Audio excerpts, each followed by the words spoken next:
Viewers, you remember Ultima? You remember the Ultima game we did? Remember how I said, oh my god, this is horrible? This is also pretty horrible. At last, though, we are told, we can play the first official advanced Dungeons & Dragons action game made for the Nintendo Entertainment System. Heroes of the Lance is based on the Dragons of Despair Dragonlance module, placing you in control of 8 fantasy characters. Guide your brave companions through their adventures as they encounter dragons and dwarves, magic and monsters in their quest for the precious discs of Mishakal, I guess. The fate of the world of Kryn is in your hands. Vanquish the ancient black dragon, Kisanth, or you are doomed to failure. Action-packed animated graphics. 8 characters, each with different abilities, attributes, and spells. Fight giant spiders, gully dwarves, dragons, and monstrous draconians. Defend yourself with magic and an arsenal of weapons. Oh, viewers, that's so funny. This game gets a 2.5 out of 10. That is generous.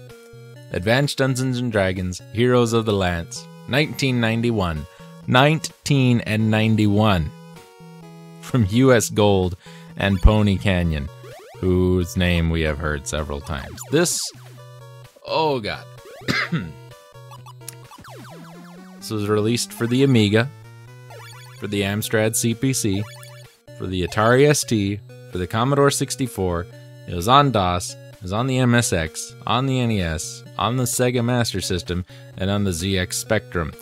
Why did no one who released this game or worked on it play this game?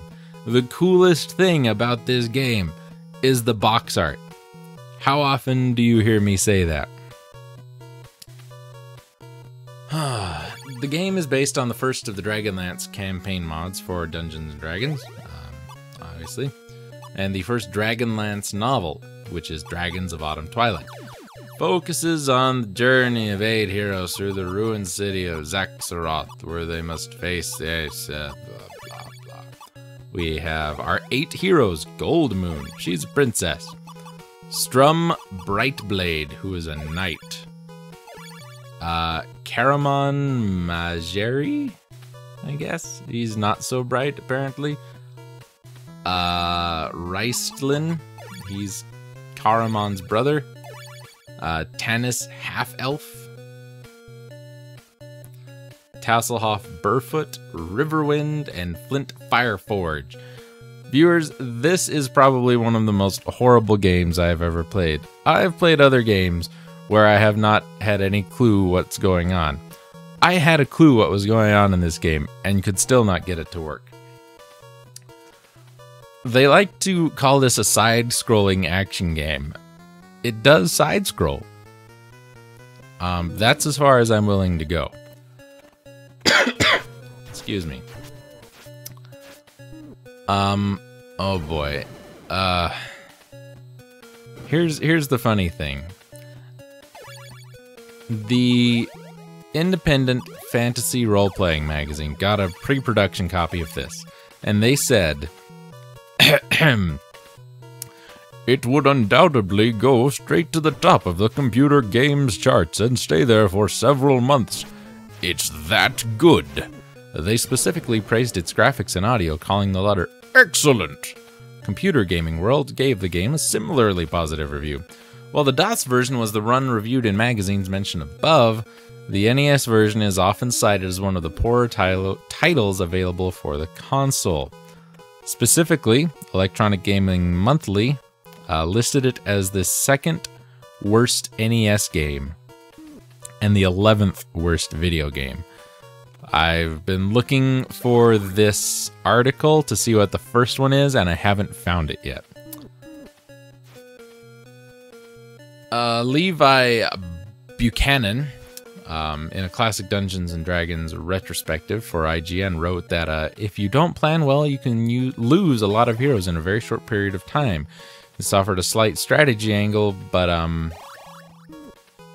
it would still not really... yeah. GameSpy said while the game is actually a fairly decent side-scroller for its time, that's a lie. A frustrating level of difficulty along with the fact that you couldn't save the game meant that most gamers gave this game a miss. That's right, you can't save the game. Someone dies, they're dead forever. Here's what makes it crap. Movement is absolutely horrible. It took me 3 minutes nearly to figure out how to go through the damn doors. I pushed up, nothing happened. I pushed down, nothing happened. Up and A, up and B, nothing happened. Double tap up, double tap down, up and select, up and start. Not to mention the horrible, horrible menu system. Come to find out, you have to hold the up button or the down button to go through the doors, which are illuminated in little boxes on your compass, for like 3 seconds. The combat is atrocious. You have a hitbox. Your dwarf, who could fit inside a refrigerator, has a hitbox as large as a refrigerator, while the enemy you are fighting, who is as large as a refrigerator, has a hitbox the size of a soda can. You cannot hit these enemies. Once more, you don't get to use multiple characters at a time. You pick one, you use them, then you go on to the next one. Basically, you swap out whoever you need for the current situation. But the weird thing is, more than one character can take damage from attacks. There are traps all over the place, which can kill you. Traps damaging more than one person, that can kind of make sense, especially if it's like a rock fall or something. But oh my god, viewers, I don't know. I've never played the DOS version. I will never play the DOS version. I'm inclined to agree with Electronic Gaming Monthly. This really, second worst game of all NES game of all time. 11th worst video game. I could probably agree with that. It is one of the worst games I have ever played. And I've never made it out of the first dungeon.